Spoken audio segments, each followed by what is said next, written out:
संगत जी, जय गुरु जी की। शुक्राना गुरु जी की। गुरु जी महाराज जी के सिर चरण कमलों में दोनों हाथ जोड़कर दंडवत प्रणाम करता हूँ। साथ ही मेरी प्यारी प्यारी संगत को भी सादर नमस्कार करता हूँ। संगत जी, गुरु जी महाराज जी के सिर चरण कमलों में एक आंटी का सत्संग सुनाने के लिए हाजिर हूँ।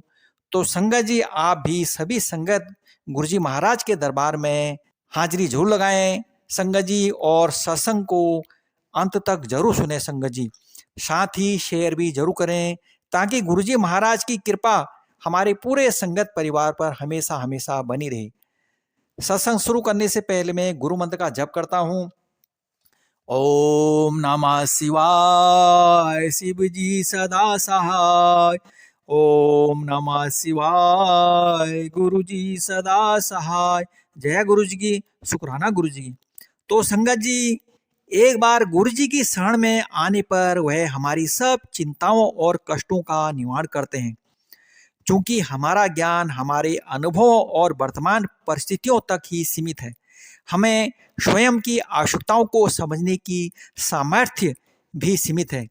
इसके विपरीत गुरु जी को उनका पूरा ध्यान है और उसके लिए वह प्रावधान भी कर देते हैं। जय गुरु जी की। शुक्राना गुरु जी। तो संगत जी, आंटी बोलती हैं, संगत जी, गुरु जी ने मेरे विवाह का भी प्रबंध किया हुआ था और मेरी माँ को 6 साल पहले ही बता दिया था कि यह घटना कब घटेगी, पर उसकी गति सबके लिए अति तीव्र थी। संगत जी, अप्रैल के शुरुआत में गुरु जी ने मेरे पिता से पूछा, क्या किसी शादी प्रस्ताव पर विचार हो रहा है। मेरे पिता ने उत्तर दिया कि एक शादी का प्रस्ताव अवश्य आया है, किंतु उस पर गंभीरता से विचार नहीं हुआ क्योंकि अभी मेरे विवाह के बारे में सोचा नहीं जा रहा है। गुरुजी ने कहा कि उस पर विचार किया जाए। संगत जी, मेरे पिता ने तब इस बारे में परिवार में बात करी। मेरे होने वाले बर स्वीडन में रहते थे और 16 अप्रैल को 1 महीने के लिए भारत आ रहे थे और यह निश्चित हुआ कि दोनों परिवार 17 अप्रैल को मिलेंगे। संगत जी, उस दिन जब हमारी पहली भेंट हुई तो कुछ ही देर में पूरा वातावरण उल्लासित हो गया। सब व्यवस्थाएं उसी समय तय हो गई और थोड़ी ही देर में हमारे बीच अंगूठी का आदान प्रदान भी हो गया। एकाध दिन में विवाह की तारीख भी निश्चित हो गई, उसी महीने की 30 तारीख। विवाह के सब प्रबंध अति तत्परता से किए गए और निश्चित तारीख को मेरा विवाह भी हो गया। यद्यपि गुरुजी विवाह में उपस्थित नहीं थे, किंतु उनकी भावना सब में दृष्टिगोचर थी। सबने विवाह स्थल में सजावट, वातावरण, भोजन आदि व्यवस्थाओं की पूरी पूरी व्यवस्था करी। हर व्यवस्था में गुरु जी की कृपा ही झलक रही थी। संगत जी, मेरे पति की मई के मध्य में वापस लौटने की योजना थी क्योंकि उन्हें उतना ही अवकाश मिला था। 15 दिन में मेरे लिए पासपोर्ट और वीज़ा दोनों मिलना कठिन था। यथाशीघ्र स्वीडन के दूतावास को आवेदन किया गया, परंतु उन्होंने बताया कि सब आवेदन स्वीकृति के लिए स्वीडन भेजे जाते हैं और उसके पश्चात यहाँ से वीज़ा दिया जाता है। अतः मेरे पति को अकेले ही स्वीडन लौटना पड़ा। उनके लिए अपनी यात्रा और स्थगित करना संभव नहीं था। इंतजार में 1 महीना व्यतीत हो गया।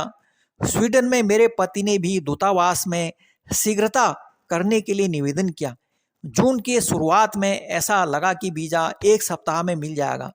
मेरी यात्रा के टिकट 16 जून के लिए गए और उल्टी गिनती शुरू हो गई। 16 जून को दूतावास जाने पर ऐसा लग रहा था कि हमारा वहां जाना निरर्थक रहा। वहां पर बताया कि अभी भी रिप्लाई की प्रतीक्षा है। संगत जी, मैं निराश हो गई क्योंकि इसका अर्थ था 1 हफ्ते का विलंब। मैंने यह सूचना अपने पिता को दी और कुछ देर में पुनः प्रयास किया। वहां के अधिकारी ने जब मुझे मेरा वीज़ा दिया तो अति अचंभा हुआ। अति प्रसन्न होकर मैंने यह सूचना अपने पिता को दी। आश्चर्य की बात थी कि उन्हें कोई अचरज नहीं हुआ। संगत जी, बाद में मेरे पिता ने मुझे बताया कि गुरुजी ने मेरी सूचना आने से 15-20 मिनट पहले ही उन्हें वीज़ा मिलने की बात से अवगत करा दिया था। मैं समझ गई कि उस दिन गुरुजी के हस्तक्षेप के बिना वीज़ा मिलना असंभव था। गुरुजी वास्तव में असीमित प्रेम के स्तोत्र हैं और उनमें विलक्षण प्रतिभाएं हैं। उन्हें कोई भौतिक अवरोध रोक नहीं सकते। वह त्रिकालदर्शी हैं और अपने भक्तों की पुकार पर सब सीमाएं पार कर सकते हैं। संगत जी, स्वीडन से एक सप्ताहांत हमने पेरिस में बिताने का निर्णय लिया। वहां पर जब मैं आईफल टावर की पहली मंजिल पर थी, मुझे अचानक गुरुजी की सुगंध का आभास हुआ। फोन पर मेरे पिता के साथ हुई अगली वार्तालाप में उन्होंने बताया कि गुरुजी मेरे बारे में पूछ रहे थे। उन्होंने इस वार्तालाप की तिथि व समय भी बताया। थोड़ा गणित करने पर पता लगा कि जब उन्होंने मेरे पिता से मेरे बारे में पूछा था, उस समय मैं आईफल टावर की पहली मंजिल पर ही थी। संगत जी, गुरुजी के साथ मेरे अनुभव का वर्णन एक गूंगी महिला द्वारा मिठास के वर्णन से दृश्य है। वह मेरे लिए क्या है और मेरे जीवन में उनका क्या अर्थ है, यह शब्दों में व्यक्त करना मेरे लिए संभव नहीं है। संगत जी, मैं गुरुजी महाराज से प्रार्थना करती हूँ कि जैसे आप हमारे संबंधों के इन स्वर्णिम वर्षों में दया करते आए हैं, उसी प्रकार सदैव हमारा हाथ थामे रहिए। कहते हैं कि पारस लोह धातु को छूने मात्र से उसे स्वर्ण में परिवर्तित कर देता है, पर गुरुजी तो पत्थर को हीरे में बदल देते हैं। केवल पूर्ण विश्वास और श्रद्धा बने रहना चाहिए। जय गुरुजी की, शुक्राना गुरुजी की। तो संगत जी, आप अपने परिवार के साथ खुशी से रहें, सुखी से रहें और मस्त रहें। जय गुरुजी की, शुक्राना गुरुजी की। अब मैं मंत्र का जप करता हूँ। ओम नमः शिवाय, शिव जी सदा सहाय। ओम नमः शिवाय, गुरुजी सदा सहाय। जय गुरुजी की, शुक्राना गुरुजी की।